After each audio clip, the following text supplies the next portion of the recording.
Migumba amebanduka, migumba amebandua, hatua ikaleta diposa na diposa yenyewe ikatuweka ndipo. Karibu kwenye muhtasari wa runinga GTN Saa Moja.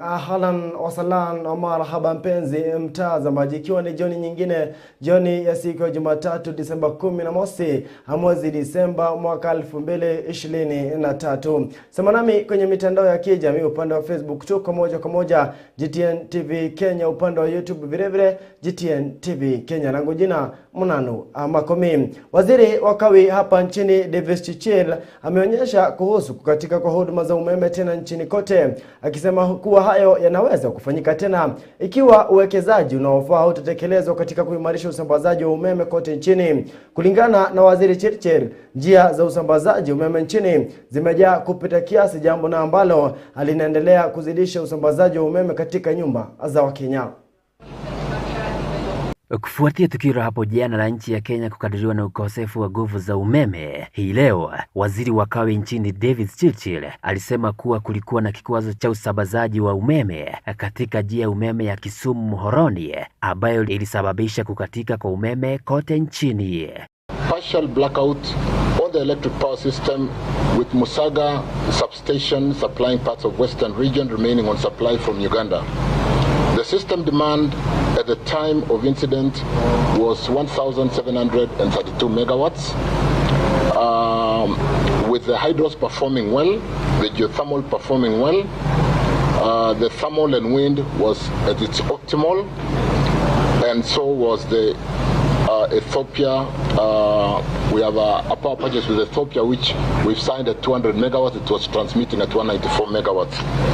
Katika kile alichokitaja kuwa kikwazo cha mfumo, safari ya umeme katika njia iliyoathiriwa ilisababisha ongezeko la ghafla la mtiririko wa umeme kwenye kiungo cha Jujo Lelo Lesos Muhoroni na kusababisha kujaa kwenye transformer ya Olkaria. Alizidi kukiri kuwa serikali inakabiliana na changamoto za usambazaji wa umeme. Disturbances. When I give you the statement, I will have talked to the proposed mitigation to remove some of those system constraints. Like one, the western part of Kenya is serviced, like we said, by Olkaria and the hydros, the 7 cascade hydros, and the transmission links are currently constrained because industry has been growing, the power users have been growing, and we have not upgraded the transmission network, and we are using an 80 megawatts dimension a transmission link to transmit 140 megawatts, and you would only expect it to drip to be able to save itself. Alisema kuwa serikali na mpango wa kujenga njia mbadala ya kusaidia usambazaji wa umeme magharibi mwa Kenya. Kukatika kwa umeme hapo jana kulikuwa mara ya 3 mwaka huu, mara ya kwanza ikitokea Agosti 25, wakati wa pili ikiwa Novemba 11, ambaye ilichukua zaidi ya saa 12 kurejesha umeme nchini, mara ya 3 ikiwa ni hapo jana. Kwa upande wao wananchi nao katika sekta mbalimbali wakisema kuwa walikadiria hasara kutokana na ukosefu wa umeme kote nchini. Niliafektiwa kwa sababu mambo mengi tunatumia stima. Kwa hivyo kwangu kwa biashara, kwanza ukiangalia profit ile huwa na nilimake ikiwa chini. Itu affect sana kama sisi watu wa salon na ama watu wengine, watu wote wenye huwa wanatumia stima. Kwa sababu customer wana complain, pia sisi tuna complain tukienda bila pesa nyumbani. Juu saa kama customer jana alienda akiwa nusu kama hajaisha. Sasa amerudi leo asubuhi na bado hata asubuhi tukikuja hakukuwa na stima. Sisi kama business community tuliafektiwa sana. Sasa unaona ile masaa ya jioni, okay, blackout ilianzia kitu hapo saa 2. Sasa unaona watu wengine wako na vinyozi. Na Sunday sasa ilikuwa ni siku ya kazi. Sasa watu waliafektiwa kwa njia kubwa sana. Sasa wakitaka kampuni ya umeme nchini KPLC kubuni mbinu mbadala za kuhakikisha umeme hutapotea na kusababisha hasara kama hiyo. Mimi naomba wa KPLC wawajibike. Juu unaona sasa tuko in hard tuko already in hard economic times. Na sasa tukiona stima ikipotea hivyo ni kama kuongeza kidonda chumvi as the business community. Kitu kama kinyozi shughuli kakua imesita, kitu kama posho mills hivyo bado kukakuwa imekuwa hiyo biashara ikakuwa iko grounded, na tuliafektiwa sana juu Sunday ndio inakuanga siku yenye inakuanga busy sana. Kwanza hao wanajijua vizuri na wanajua sababu ile ilifanya stima ipotee. Kwa hivyo ombi langu ni warekebishe mambo yao. Mimi naombea wasifutwe kasi, kwa sababu kufuta mtu kasi sio suluhisho, ni yeye arekebishe. Na Kenya Power waangalie sana hii side ya stima, watupunguzie bado stima, na watu waangalilie ziache kushinda zikipotea, kwa sababu tunashindwa kulipa manyumba. Sasa hii Januari inaenda kufika, hata hatujui kama tutapata hiyo pesa ya kulipa shule na kulipa manyumba. Gtn Saa Moja, jina langu ni Gitonga Ndwiri. Naam, kongore sana Gitonga Ndwiri kwa taarifa hiyo. Serikali imeongeza basari chini ya mfuko wa maendeleo ya majimbo ya NGCDF ili kuhakikisha shughuli za elimu zinaendeshwa vilivyo. Hii ni kufuatia mswada katika mfuko wa maendeleo ya majimbo NGCDF iliyotiwa saini na Rais William Ruto hii leo na kuwa sheria. Sheria hii inapata nyongeza ya mgao kutoka 35% hadi 40%, hatua ambayo itarahisisha mwendelezo na umaliziaji wa elimu kwa wanafunzi humu nchini. Sinda Chege na taarifa hii. Rais William Ruto mapema hii leo ametia saini mswada katika mfuko wa maendeleo ya majimbo NGCDF na kuwa sheria inayopendekeza nyongeza ya kutoka 35% hadi 40% ya basari itakayoona na kurahisisha mwendelezo na uimarishaji wa elimu kwa wanafunzi humu nchini. NGCDF amendment, I think it gives us an opportunity to work with members of parliament in every constituency to tackle two pressing matters. Sheria hii pia inaongeza mgao wa CDF kwenye shughuli za mazingira kutoka 2% hadi 5% ili kufadhili mgogoro wa hali ya hewa, huku kando na hayo inatanguliza mgao wa 3% wa hazina ya vituo vya kidijitali vya maeneo bunge katika kuwezesha vijana kupata ujuzi ili kuongeza uwezo wao wa kuajiriwa. The matters of managing our environment because of the effects of climate change, we have to be deliberate in making sure that we engage a whole of society approach in making sure that we intervene in various spaces that will help us manage environmental degradation, management of our water towers, management of our wetlands, and mobilizing the whole of society to intervene in that space that all of us now agree poses an existential threat not just to Kenya but to humanity. And the second item being attending to the very urgent and pressing matter of our youth, the youth bulge, and making sure that we provide opportunities for young people to engage in meaningful, deliberate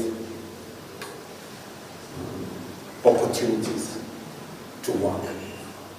The ICT hubs that will come as a result of this intervention will give millions of young people across Kenya an opportunity in the digital space. Sheria hii vile inafungua njia ya kuanzishwa kwa bodi ya kitaifa ya bahati nasibu ambayo itasimamia bahati nasibu mpya ya kitaifa yenye jukumu la kusimamia, kudhibiti na kufuatilia utendakazi wa bahati nasibu ya kitaifa. It is in the interest of Kenya that we continuously refine our legislature and the products that come from the legislature to underpin the policy positions that we are rolling out. And these are very important pieces of legislation. We intend to use the lottery legislation to mobilize resources. At the moment, there is a legal lacuna, there isn't clarity, and there is a lot of guesswork. And as a result, there is also a lot of abuse. This will now consolidate the position of the law in making sure that gaming, lottery will be regulated and the resources that come from it used for good cause. Haya yanafuatia hivi wabunge mapema wiki jana waliepuka kikao wakidai kuwa mgao huu wa NGCDF haujakuwa ukilengwa kwenye kaunti kwa miezi 6, huku wakidai kuachiliwa mara moja kwa mfuko huu wa fedha hizi. Kati ya viongozi wengine waliokuwepo wakati wa kutia sahihi kwa mswada huu ni pamoja na naibu rais Rigathi Gachagua, spika wa bunge la kitaifa Moses Wetangula, mwanasheria mkuu Justin Muturi, solisita jenerali Shadrack Muse, kati ya wengine. Naida Shege, GTN Saa Moja.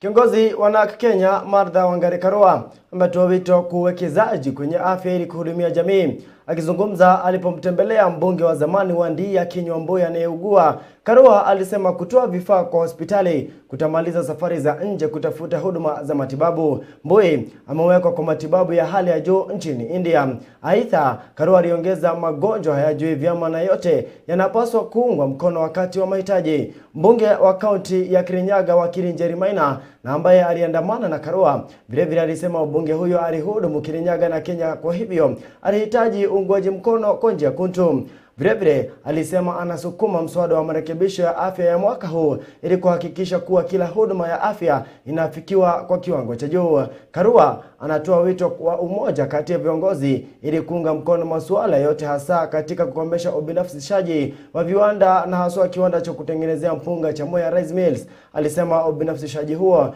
utawafanya wakulima kuwa watumwa na hivyo basi bei ikose kuimarishwa.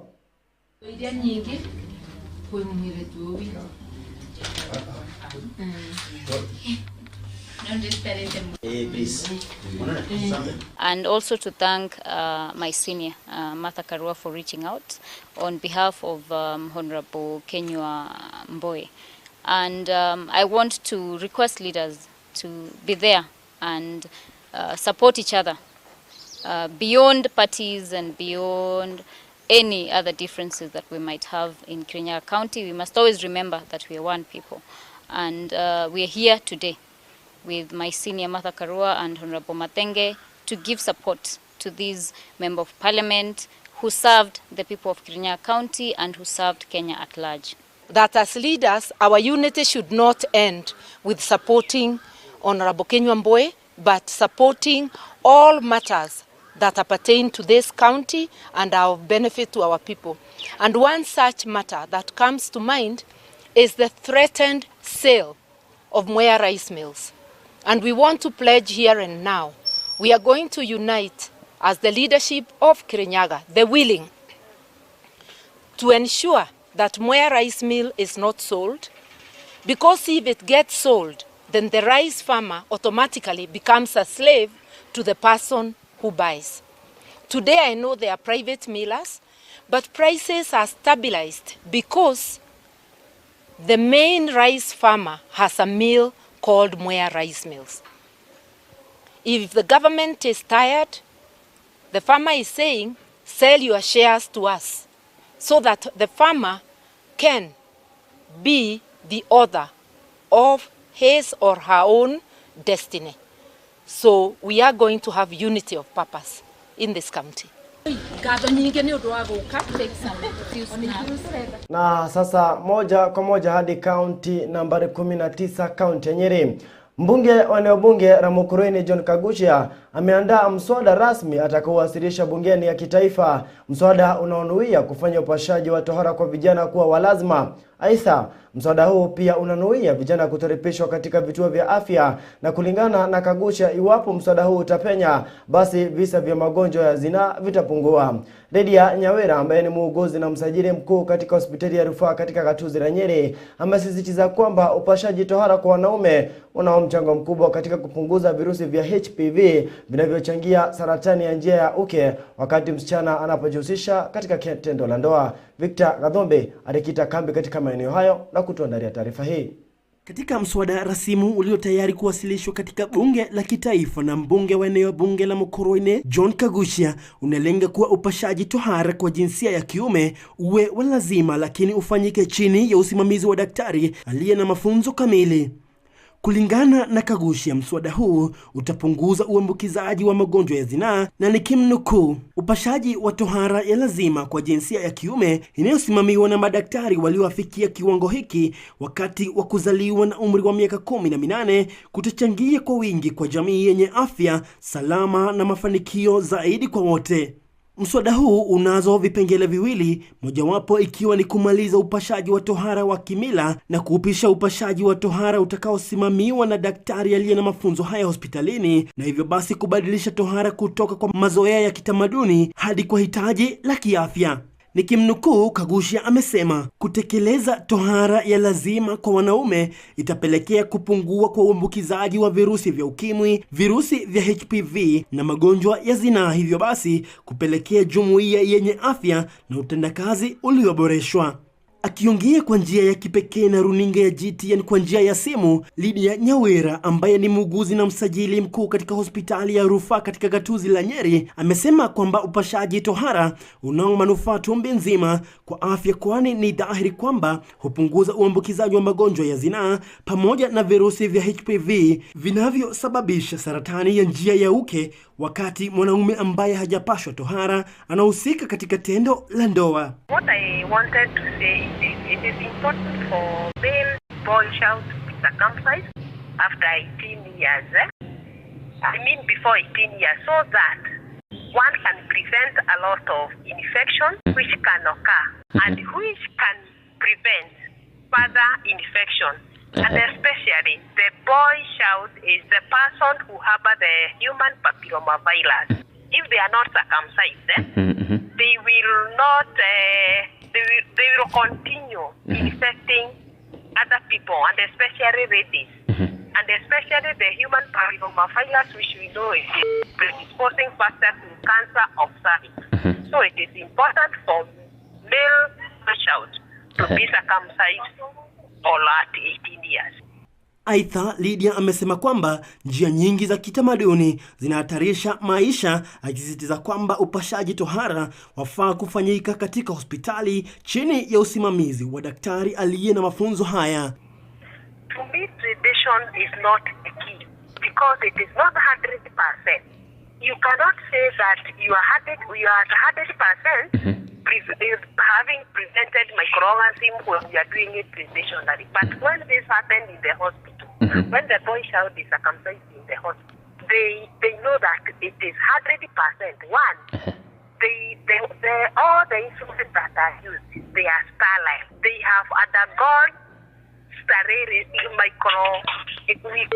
radiation. There is that heat that kill all the microorganisms, so that you know that whatever you are using, whether the blade, whether the needles, they are all sterile. And there is no source of any infection. But for this person who undergo tradition, there is no sterility there.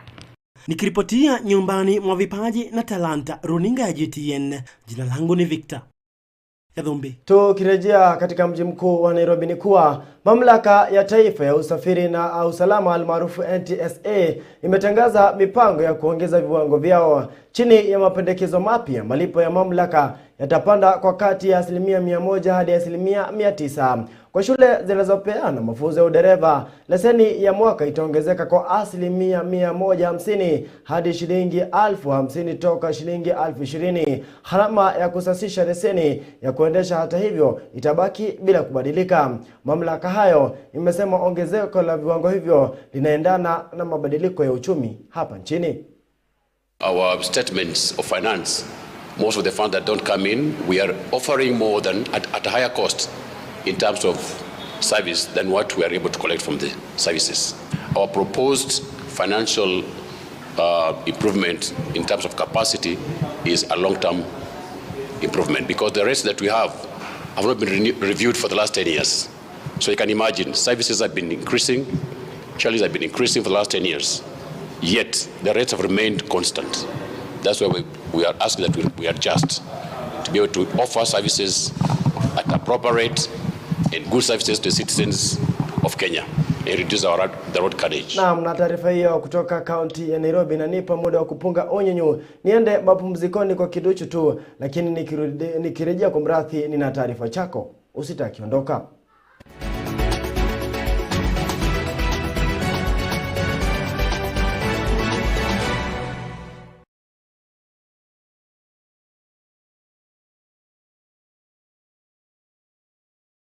GTN TV, the home of gifts and talents, presents you with an opportunity to advertise your businesses, death and funeral announcements, wedding and dowry ceremonies, announcements for government meetings and those of other registered groups or organizations, and many more at affordable prices. For more information, you can visit our offices at GCTC Complex, former Othaya Teachers College, or call us on 0742 606 195 or 0721 706 504 or 0768 411 708. You can also send us an email via sales@gtntv.com. GTN TV, the home of gifts and talents.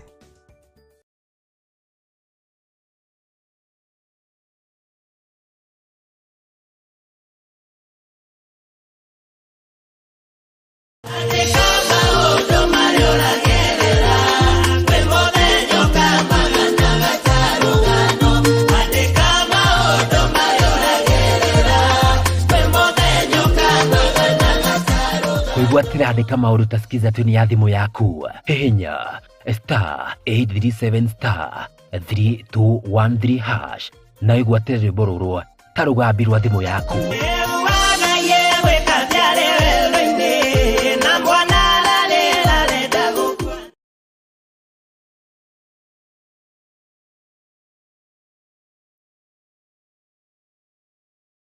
It has been said that health is wealth, and indeed, governments, institutions, you, me, and everyone else is talking about health, because health is the concern of each and every one of us. We have facilities, we have technology, we have equipment, we have competent medical professionals, yet still our people suffer from, and in worst case scenarios, die from preventable and curable diseases. The question is, what is missing? Join me, Mumbi Mavuti, every Tuesday starting 6 to 7 p.m. on Medicamp Health Show here at GTN TV as we unravel this mystery. Remember, there isn't a magic bullet for health. You have to live healthy to be healthy.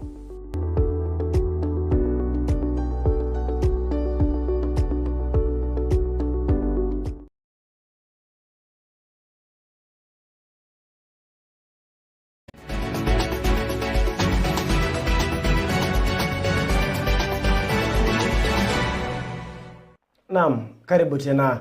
Michezoni ni kuwa timu ya Ntasiti kutoka wadi ya Tebere imetawazwa kuwa mshindi wa taji la gavana wa Kirinyaga Anne Waiguru, mashindano ya tuzo kuu ya soka ya shilingi milioni 1. Ntasiti walivaa shindano hilo la miezi miwili hapo jana wakishinda kwa mikojo ya penalti mikojo 3-2 kwenye uwanja wa Wanguru eneo bunge la Moya kaunti hiyo ya Kirinyaga. Kapteni wangu Madhenge, hii timu yetu Ntasiti ilianza kitambo. Sisi ni mavijana wadogo, tunapenda ball. Hii ball imetudrive pamoja, tumekaa pamoja. Si ukutao tunaichezanga na heart. That's why tumekuwa united hadi hapa mwisho. Kwa sababu ya finali ya mchezo wa Governor Anne Waiguru Minji Cup 2023, na tumefurahi sana kwa sababu mchezo huu ulianza kutoka kwa ward na umejumuisha zaidi ya youth 5,000. Kama vile nimeona leo, nimeshangaa sana kwa sababu mimi huwa naona football once in a while, lakini sijaona standard ya football kama ile nimeona leo hapa Wanguru Stadium. Hiyo ni kuonesha vijana wetu wako na talanta, na wakipewa nafasi wanaweza pata nafasi ya kuingia kwa zile michezo kubwa, kuenda hata kukua ndio wana represent country ya Kenya, also to become professional footballers and to use their talent. Pia kwa sababu ya kukua very busy over the weekends, vijana wetu wamekuwa na kazi ya kufanya. Hawakukuwa wanaharibiwa na wale ambao wanauza pombe ama drugs. Kwa hivyo tumefurahi sana kwa sababu ya this game.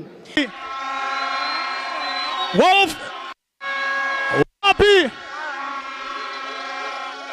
Confetti, confetti, confetti, confetti, confetti, confetti, confetti, confetti.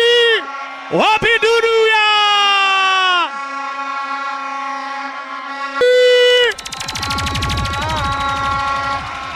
Wapi dunia Intercity? Aya basi. Asanteni FC. Wasichana ambao wameweza kupata hundi ya $500,000 Kenya shillings. Naam, taarifa kama hizo basi hufanya moyo wangu fresh zaidi wakati naona kwamba vipaji vya vijana na wanarika ambavyo kusema kweli vipo pale mitaani vinazidi angalau kuangaziwa kwa njia kunda. Hivyo basi inanikumbusha papo hapo siku ya jana tulikuwa vile na dimba la finali kule eneo bunge la Kiharo za Mheshimiwa Ndindi Nyoro, na ambazo zitakuwa zinaendelea vile hadi weekendi ijayo hadi tarehe sasa 26. Lakini kwingineko ni kuwa timu ya soka ya chipukizi ya kaunti ya Kisumu itakutana na majirani wao wa kaunti ya Homa Bay kwenye finali za kitaifa za kombe la Talanta Hera baada ya kuiondoa Vihiga kupitia mikojo ya penalti katika uwanja wa kitaifa wa Nyayo. Mechi hii iliisha sare ya bao 1-1 katika muda wa kawaida. Wapinzani wa Kisumu katika finali Homa Bay waliwaraza Nakuru magoli 3-1. Upande wa kinadada kaunti ya Homa Bay itapiga dhidi ya kaunti ya Busia katika finali hizi zitakazochezewa ugani Nyayo kaunti ya Nairobi hapo kesho.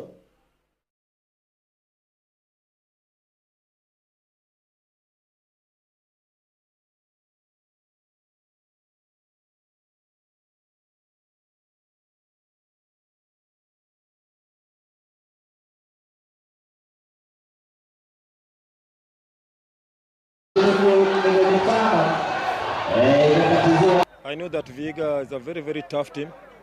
Tactically, they're okay. So I had to take another approach, and it worked. So I really thank my boys for the good work, and I think we've done well. Yeah.